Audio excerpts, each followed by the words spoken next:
Hey guys, Tina here and welcome to another weekly reads video. This is week 7 and last week was a fantastic reading week. I read some great stuff. Some of it was slightly disappointing, but not really because I just had no expectations going in. So, it didn't really disappoint me, but it didn't really thrill me either.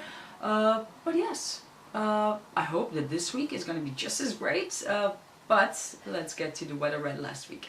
So the thing that I was talking about that didn't thrill me or disappoint me is actually Odeya, or Blankets as you know it in America or English-speaking countries, by Craig Thompson. This is a graphic sort of autobiography of this guy, and this is what it looks like inside, and it's actually his story about his early childhood as well as his adolescence, and it deals with a lot of heavy topics such as bullying, abuse, religion, sexuality and all that. And the thing is, it just sort of left me empty. I didn't feel anything when I read it, and that I don't think is the purpose of, well, art in general, and definitely not this. And it's a really popular, graphic novel, so I expected more from it, I guess, despite the fact that I didn't expect much from it, but still, sort of, I guess, I had certain expectations, being great and all, but I don't know, I didn't like it, so that's basically all I have to say about it. Luckily, the next books were, well, better, at least in my opinion. And what I read is The Dark They Expect by Alison Gilman. This is book 2 in her Lady Helen novels, which tells the story of Lady Helen, who is this young lady, and she's about to be introduced to the Queen, and she realizes that there are demons in her world, and basically she's supposed to be part of this demon hunting society, but she's also supposed to find a husband, so she has to decide which she's gonna choose. And it's pretty hard, for somebody that has been taught and raised to go in one direction and then to just change their mind and try to go in another. And this is naturally the continuation of the Dark Days Club, which I read last year and last month. No, not last month, last week I think. Last month, sorry. Yeah, time flies. But yeah, this was a really fun continuation. The beginning was great, we see Lady Helen training, and she has to dress up as a man and just pretend to be a guy and go out into the society. And I always love those kind of stories when when a girl pretends that she's a boy. And in contemporary young adult, that's not as impactful, I think, because the differences between girls and boys, at least behavior and dressing, they're not that different today. But in that time, in 1800s, it was vastly different, and it was scandalous, basically, for a woman to dress as a man. And I just really enjoyed, and I really like that. We get to learn more about the whole situation. There's a lot of secrets being kept again. I sort of read those type of books all the time, I guess, where there's just secrets being kept all the time, and there's a lot of mystery, and you do not know who is telling the truth, who is lying, who is on whose side, and it was really enjoyable, and I have to say that I really liked it. Even I talked about in one of my videos, I think it was last week, about the chemistry between Lady Helen and Lord Carlston, and I was complaining that the age difference between the two is, I thought he was 30, well, he's 26, which is slightly better. So this time around, I don't know, I just accepted it, and it was okay. I really liked them together just in general, and as I said, if this was an adult historical romance, I would find it perfectly normal, because it was normal for that time and it's normal now. But I don't think you see that type of age gap in young adult, and that sort of threw me off. But I really like it, so that has been settled. I also read a novella in this world, and it's called Lotus Natura, and it tells the story of Lord Carlston and Lady Helen meeting from his point of view, and it's like 50 pages, and it was really short and okay, but not necessarily at all. And if you want to read it, you can find it on Alison Goodman's blog. The link is somewhere there, and yeah, I read that as well, and it was okay, but as I said, not necessary.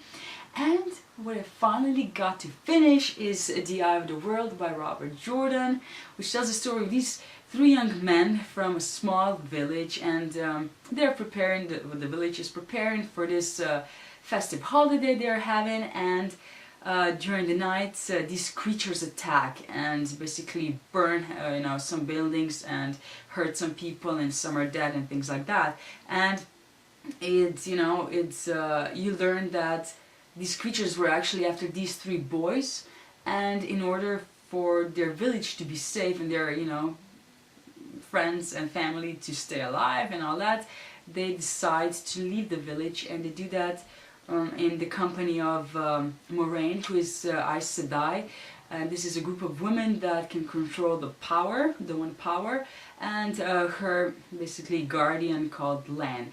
And throughout the book, which is huge, you get to see them travel to, well, they start off traveling to Tar Valon, which is where the seat of Aes Sedai is, and along the way they have a lot of adventures, a lot of misfortune, and they're just being hunted basically, and they have to hide, and they get separated, and it's a lot of adventure, a lot of this interesting world where magic is, and you meet and see different places and meet different people, and it was really fascinating. I really liked it. If you're into fantasy, you should definitely pick it up, but you have to be aware that this is not some like modern fantasy, like Brandon Sanderson, when everything is moving really fast and it's fast-paced.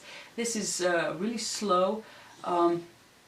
It's more in the vein of Tolkien, and yeah, I actually really enjoyed it, despite, as I said, the fact that it took me forever to read, and I cannot wait to continue on with this series. So since last week was such a great week regarding reading, I decided to, pick a few books and hopefully get through them this week. And the first book that I actually am reading already is a buddy reads that I'm doing with Haley from Haley Reads. I will link her channel up above so you can go check her out. She's actually one of my favorite people here on BookTube, so you should definitely subscribe to her. And we are actually reading Red Rising by Pierce Brown. This is book one in his trilogy. And I'm not sure whether or not we're going to finish it this week. We will sort of, decide the pace as we go. But this is a story of Darrow, who lives on Mars in the mines under the surface. They're digging for this element that will help terraform the surface so people from Earth can colonize it. And that's what he has been taught throughout his life. But then he learns that it's all been a lie, and he decides to fight, and it's really fast-paced. It's a lot, you're given a lot of information really fast, and my mind is sort of trying to catch up because it's really moving so fast. I really like it so far. It's really easy to read, and yeah, I cannot wait to see what happens, because it's definitely surprising me already, and we have barely begun it, and yeah, we shall see how it goes.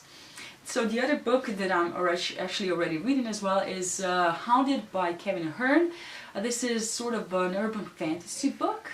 It's actually a series. This is book one in the series, and it's the story of this druid that lives in, I think it's Texas, I'm not sure, or Arizona, somewhere there. And he has this occult shop, and he's been hounded by different godly beings and creatures, and I'm really not, that far into the story, so I'm not entirely certain what is happening, but it's really humorous, and so far I'm really liking it, and hopefully that continues. And the last book that I have in mind to read this week is actually a reread, and it's A Six of Crow by Leigh Bardugo, which is book one in the duology, as you know, and it tells a story about this group of thieves, and they have to, basically save someone from a prison, and things happen, and I already read it, and I liked it, not as much as the rest of the community did, but I want to, finish the series, and I have to reread it because it's been a while since I read it, and I'm really looking forward to doing this. But yes, if I have more time, I will pick something else, but let's not be too ambitious, right? Because, I don't want to pressure myself, which I'm really doing because I have so many books in mind that I want to finish in February, and well, you know, I'm not sure if that's gonna happen, but yeah, we shall see, and I will definitely keep you informed in my next video next week, or you know, after that. So yes, thank you for listening to me ramble along like this. Let me know down in the comments what you're reading this week, and thank you for watching, and see you next week. Bye!